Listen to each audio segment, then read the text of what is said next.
Good morning, Your Honor, Mr. Chair. Ako po si Bryce Erickson Hernandez, dating Assistant District Engineer ng Bulacan 1st District Engineering Office. Ako po ay na-contempt kahapon sa Senate Blue Ribbon Committee.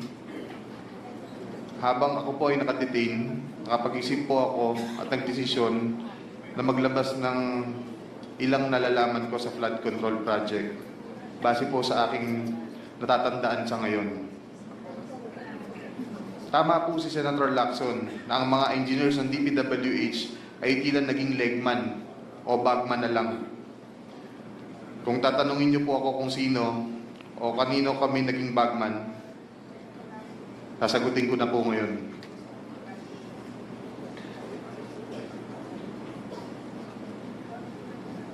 Sabi ni Senator Marcoleta kahapon, ligtas ka na. Hindi po ito totoo. Si Senator Jinggoy Ejercito Estrada, Senator Joel Villanueva, Yusek Robert Bernardo, at D. Alcantara. Si Senator Jinggoy po ay nagbaba ng 355 million ngayong 2025 sa mga ilang projects sa Bulacan.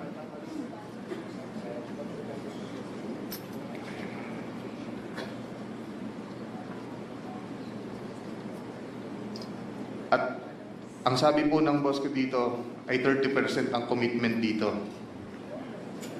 Ang mga projects po na to ay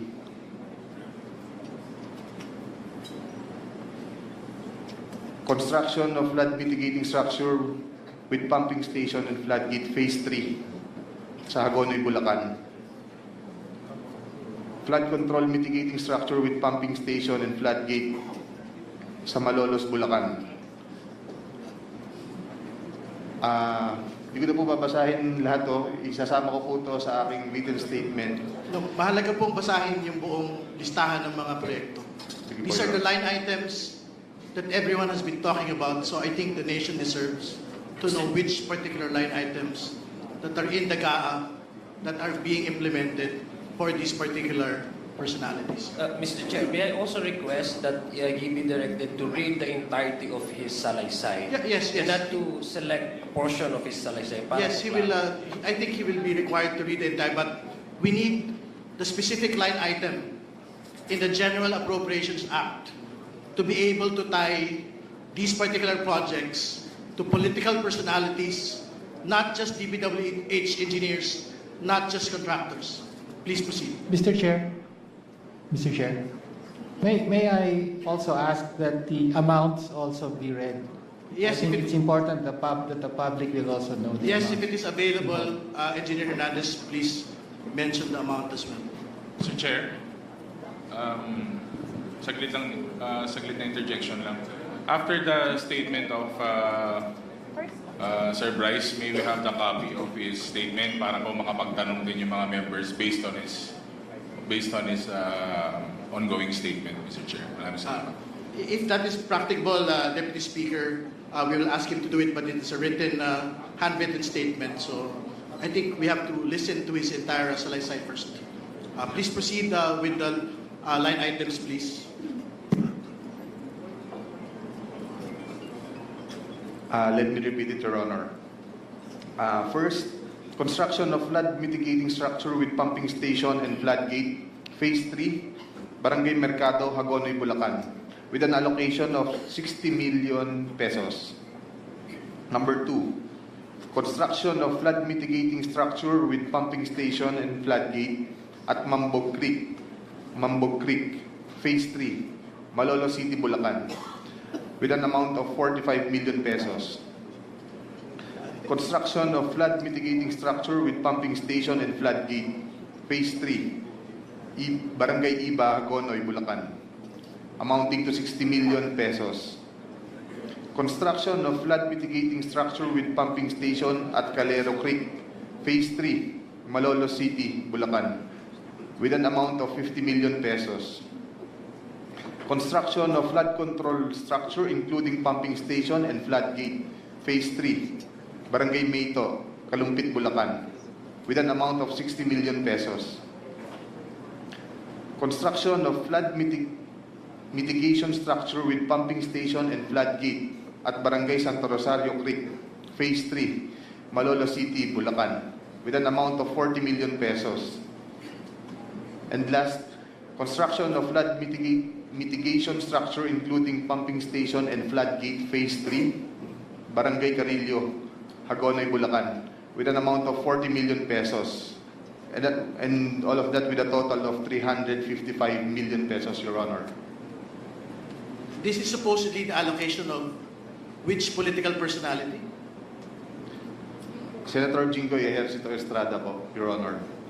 Thank you for the clarification. You can proceed with reading the handwritten statement. Mr. Chair, may I continue? Let me finish the handwritten statement. Tapos lang po yung handwritten statement ng pagbasa. Nagbaba po si Senator Jinggoy at ang kanyang SOP dito ay 30%. As per our District Engineer Henry Alcantara. I-deliver ito nung lumabas ang mga item na to sa GAA. Mga driver namin sa DPWH Bulacan First ang nag-deliver sa kausap nila. Si Christian Santiago at saka si Andre Balatbat. Galing din ito sa utos ni D. Alcantara. Noong 2023 naman, ay naglabas ng 600 million si Senator Joel Villanueva at ang SOP nito ay 30% din. If I'm not mistaken, sorry. Pwede kong sabihin ko po kung anong mga projects to, mga line item din. Please proceed with disclosing the line items so the nation may able to tie the line item to the political personality involved. First, rehabilitation of flood control structure along Balagtas River, Barangay Panginay, Tuwawa, Phase 3, Balagtas, Bulacan, with an amount of 75 million pesos. Construction of Bukawi River Flood Mitigation Structure, Station 12 plus 589 to Station 12 plus 739 at Barangay Bambang, Bukawi, Bulacan, with an amount of 75 million pesos. Construction of Bukawi River Flood Mitigation Structure at Station 4 plus 204 to Station 4 plus 354 at Barangay Turo, Bukawi, Bulacan, with an amount of 75 million pesos. Construction of Bukawi River Flood Mitigation Structure at Station 3 plus 036 to Station 3 plus 236 at Barangay Kaingin, Bukawi, Bulacan. Construction of this also has an amount of 75 million pesos. Number 5, construction of Bukawi River Flood Mitigation Structure at Station 5 plus 466 to Station 5 plus 667 at Barangay Bunlo, Bukawi, Bulacan, with also an amount of 75 million pesos. Construction of Balagtas River Flood Mitigation Structure at Station 3 plus 533 to Station 3 plus 683 at Barangay Santol, Balagtas, Bulacan, with an amount of 75 million pesos also. Construction of Balagtas River Flood Mitigation Structure at Station 7 plus 654 to Station 7 plus 804 at Barangay Dalig, Balagtas, Bulacan, also with an amount of 75 million pesos. And last is the construction of Balagtas River Flood Mitigation Structure at Station 14 plus 124 to Station 14 to 200 plus 274 at Barangay San Juan, Balagtas, Bulacan, also with an amount of 75 million pesos. And all in all with a total of 600 million pesos. Can you state again for the record the total amount and that this is the projects for which particular political personality? 600 million pesos last 2023 from Senator Joel Villanueva. Thank you. Please proceed with your handwritten statement. At ang SOP nito ay 30% din. Binigay din ito nung lumabas sa GAA at i-deliver sa bahay niya sa Bukawi ni D. Alcantara at dating hepe ng aming construction si Engineer JP Mendoza. Si D. Alcantara namin ang masasabing chief implementor. Siya po ang kumakausap sa lahat ng politiko na involved dito. At least 3% po siya sa lahat ng projects na dumadaan sa opisina namin.